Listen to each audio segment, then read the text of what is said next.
వైఎస్ఆర్ కాంగ్రెస్ పార్టీకి షాకుల మీద షాకులు తగులుతూ ఉన్నాయి. ఒకవైపు లడ్డూ గందరగోళం ఆ పార్టీకి చాలా మైనస్‌గా తయారైన పరిస్థితుల్లో ఒక్కొక్కరుగా ఆ పార్టీ నుంచి వీడి వెళ్ళిపోతూ ఉన్నారు. ఇప్పటివరకు ముగ్గురు రాజ్యసభ సభ్యులు ఆ పార్టీకి రిజైన్ చేశారు. ఒకటి మోపిదేవి వెంకటరమణ, 2 బేదా మస్తాన్‌రావు, 3 ఆర్ కృష్ణయ్య. అలాగే పోతులు సునీత, కళ్యాణ్ చక్రవర్తి అండ్ ఇంకొకరు పద్మశ్రీ అనుకుంటా. ముగ్గురు ఎమ్మెల్సీలు కూడా రిజైన్ చేశారు. మరికొంతమంది రిజైన్ చేయడానికి సిద్ధంగా ఉన్నారు అన్నది మనకున్న సమాచారం. ఈ నేపథ్యంలో బాలినేని శ్రీనివాసరెడ్డి, సామినేని ఉదయభాను, కిలార్ వెంకట్రోసయ్య ఇవాళ జనసేన పార్టీలో పవన్ కళ్యాణ్ చేతుల మీదుగా కండువా కప్పించుకుని ఆ పార్టీలో జాయిన్ అయిపోయారు. ఇప్పుడు జనసేన పార్టీకి ఉత్తరాంధ్రలో పెద్ద దిక్కుగా ఉన్న బొత్స ఫ్యామిలీ ఎటువైపు అనే చర్చ జరుగుతోంది. బొత్స సత్యనారాయణ మిగిలిన వాళ్ళలా కాదు, కాస్త మాట్లాడడంలో ఇబ్బంది పడ్డా కూడా ఆయన ఎప్పుడు కూడా ఆచితూచే మాట్లాడుతూ ఉంటారు. మంచి క్రెడిబిలిటీ గల వ్యక్తి, వైఎస్ఆర్కి సమకాలీకులు. సో ఆ పార్టీ ఇబ్బందికర పరిస్థితుల్లో ఉన్న సమయంలో మరి ఆ పార్టీలో ఉంటారా అనే ప్రశ్న ఇప్పుడు వస్తోంది. అలాగే చాలా కీలకమైన ఎమ్మెల్సీ ఎన్నికల్లో అసలు ప్రత్యర్థి కూటమి నేతలు ఒక అభ్యర్థిని పెట్టడానికి కూడా ఆలోచించారంటే బొత్స రేంజ్ ఏంటి అనేది మనకి అర్థమవుతోంది. బొత్స ఫ్యామిలీ రాజకీయంగా ఒక వెలిగిన ఫ్యామిలీ. బొత్స ఝాన్సీ, బొత్స సత్యనారాయణ గారి సతీమణి, వైజాగ్ ఎంపీగా పోటీ చేసి ఇప్పుడు ఓడిపోయారు. గతంలో ఒకసారి ఎంపీగా పనిచేశారు.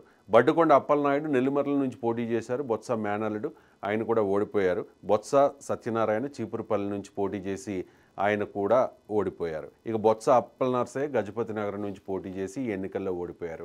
ఇలా నలుగురు కుటుంబ సభ్యులకి ఆయన టికెట్ ఇప్పించుకోగలిగారంటే ఆయన స్థాయి ఏంటి, ఆయన రేంజ్ ఏంటి అనేది మనకి ఇక్కడ అర్థమవుతున్న పరిస్థితి. సో బొత్స సత్యనారాయణ ఎటువైపు ఉంటారా లేదా, ఆ పార్టీకి పెద్ద దిగ్గా ఉంటారా, జగన్మోహన్ రెడ్డి ఒకవేళ ఈ అక్రమాస్తుల కేసుల్లో ఏదైనా అరెస్ట్ అవ్వాల్సి వస్తే ఆ పార్టీని నడిపించేది బొత్సాయేనా అనే చర్చ జరుగుతున్న నేపథ్యంలో ఇది ఒక షాకింగ్ న్యూస్గానే మనం చెప్పుకోవాల్సి ఉంటుంది. బొత్స లక్ష్మణరావు, బొత్స సత్యనారాయణ సొంత సోదరుడు, ఆయన జనసేన పార్టీలో చేరతారనే ప్రచారం మాత్రమే కాదు, ఇది విశ్వసనీయ సమాచారం. ఆయన అక్టోబర్ 3న జనసేన పార్టీ తీర్థం పుచ్చుకోబోతూ ఉన్నారు. ఆల్రెడీ నెల్లిమర్ల ఎమ్మెల్యే లోకం మాధవితో ఇప్పటికే ఆయన చర్చలు జరిపినట్టుగా మనకున్న సమాచారం. ఉత్తరాంధ్రలో వైఎస్ఆర్ కాంగ్రెస్ పార్టీ 2019 ఎన్నికల్లో ఏ రకంగా అంటే ఆల్మోస్ట్ క్లీన్ స్వీప్ చేసేసినంత విధంగా ఒక వైజాగ్లో 4 స్థానాలు తప్ప ఇంక మిగిలిన అన్ని చోట్ల కూడా గెలిచేసిన పరిస్థితి. కానీ ఇప్పుడు పరిస్థితి చూసుకుంటే ఈ అరకు, పాడేరు మినహా మిగిలిన ఏ అసెంబ్లీ సీట్లోనూ కూడా పార్టీ గెలవలేదు. మొత్తం అంతా కూడా కూటమి ఆ 2 స్థానాలు మినహా మిగిలిన అన్ని స్థానాల్లో కూడా గెలిచిన పరిస్థితి.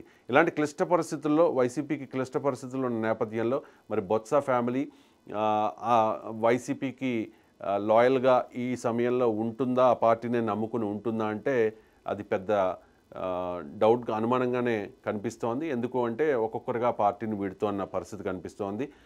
ధర్మాన సోదరులు ఇద్దరు కూడా ఆ పార్టీకి అంటి ముట్టనట్టుగా ఉన్నారు. ధర్మాన ప్రసాదరావు ఇప్పటికే ప్రత్యక్ష రాజకీయాలకు గుడ్ బై చెప్తూ ఉన్నాను అంటూ ఆయన క్లారిటీ ఇచ్చేసిన పరిస్థితి. వాళ్ళ అబ్బాయిని జనసేన పార్టీలో చేర్చవచ్చనే ప్రచారం జరుగుతోంది. ఇక చాలామంది నాయకులు ఉన్నారు వైఎస్ఆర్ కాంగ్రెస్ పార్టీకి, వాళ్ళందరూ కూడా రాజకీయంగానో కుటుంబం పరంగానో ఇబ్బందులు పడుతున్న పరిస్థితి. ఫర్ ఎగ్జాంపుల్ దువ్వాడ శ్రీనివాస్ ఏ రకంగా ఆయన ఇబ్బందులు పడ్డారు అనేది పార్టీకి కూడా అంటి ముట్టనట్టుగా ఇప్పుడున్న పరిస్థితుల్లో ఆయన ఉంటూ ఉన్నారు. సో బొత్స లక్ష్మణరావు చేరికతో ఉత్తరాంధ్రలో జనసేన పార్టీ మరింత పుంజుకోవాలి అని వ్యూహం రచిస్తున్నట్టుగా తెలుస్తోంది.